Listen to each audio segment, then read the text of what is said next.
I remember we were all sitting in a circle, and on my right, there was a young man sitting next to me. And I was just checking out the place. He turned all of a sudden to stare at me. He was this close to my face. He looked me dead in the eyes and did not say a word. And for what felt like an eternity, but was really 5 seconds, we just stared at each other. And I was like, do you want something? Like, hi, my name is Jay. And he cut me off. Not with words, but with this. And I just burst out laughing. I couldn't control myself. It's one of those laughs where you feel like you're having an ab workout, and I thought I was gonna die with how hard we were laughing. I didn't know it at the time, but Darren was going to become one of my best friends. He didn't go to my school or live near me, but he's one of those friends where you see him once or twice a week, and when you do, auto smile is just turned on. Like, I couldn't stop smiling. Everything they say is just hilarious, and it makes your day 20,000 times better. Climbing mountains, starting fires, going swimming in a lightning thunderstorm. We did crazy things together, and having friends like these really made me say to myself, man, this is what makes life worth living. But also in a split second, lock in and talk about the deepest topics about life and our future and our past. And you probably have someone similar, and if you don't, the day that you do find someone like this, you'll know exactly what I'm talking about. These people are priceless, and to me, Darren was priceless. No homo. So just imagine how I felt when Darren told me, hey, I'm actually leaving in a few months, and I'm moving across the world, and that's for good. It's not like he was gonna die, or that I would never see him again. I'd still be able to see him twice, 3 times a year. But in that moment, it felt like he was dying, I'm not gonna lie. And everyone that cared about him, our entire friend group, where we were also close. So me and Darren kind of made it a mission to go on all these adventures before he left, and to organize more hangouts, more things to do, like setting fires and climbing mountains, so that we could make more memories before he was gone. Having a time limit to make memories and to enjoy the company of someone else really makes me cherish every single day that we have. We should be living life like this every single day, going on adventures, planning new experiences, and really just loving and really appreciating the value of every single day that we just take for granted. Throughout each day, nothing changed. Darren was still there, I'm still here, our friend groups were still there. The only thing that was different was our perception of time and the future. And just because we had less time, it made it feel like it was more valuable. But just because we have less time, or just because we feel like we have less time, shouldn't make us value our time any less or more. What was so interesting is that nothing physically changed.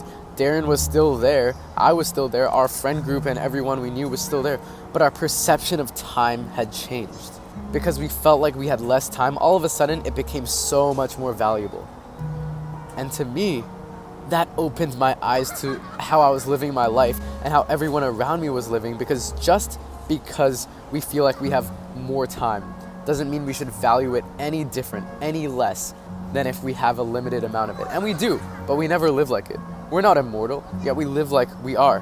We said our final goodbyes, and just like that, it was over. But on the way home, it really hit me, that long train ride home, that now I need to honor Darren with the way that I live. It's not that he's dead or anything, but just I can't let his impact on me be a waste. I reflected back on that moment when we start for the first time and we met each other, to all the wisdom that he's passed down to me, everything that we've gone through, and I realized that we are all a mosaic of everyone we have ever come across. If you don't know what a mosaic is, it's basically like a collage, to put it simply, of pretty much everyone that you have ever come across. You know, us as human beings, we are anything but self-made.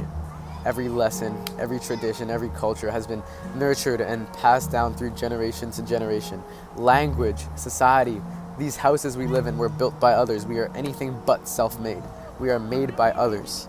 And it was sad to know that someone who had made me who I am today was leaving for good. But goodbyes are what make the moment that much more precious. The present moment, our memories, would have no value if we could always go back and change them.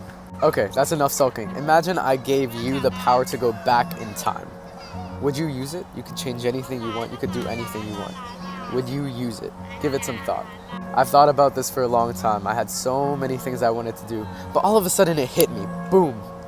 If I use this power to go back in time and change something even once, then every single moment, every single unique experience anyone has ever had, all of a sudden it becomes meaningless. I take the value away because I can always go back and just change it and redo it and re-experience it. But the fact that we can't go back, the fact that it's gone forever, it's only in our hearts and in our minds, that's exactly what makes it so valuable. So if I had the power to go back in time and change and do whatever I wanted to, I would not use it, not even once. And here's my lesson to you. There is no point in holding on to the past, no matter how it made you feel, because it's gone.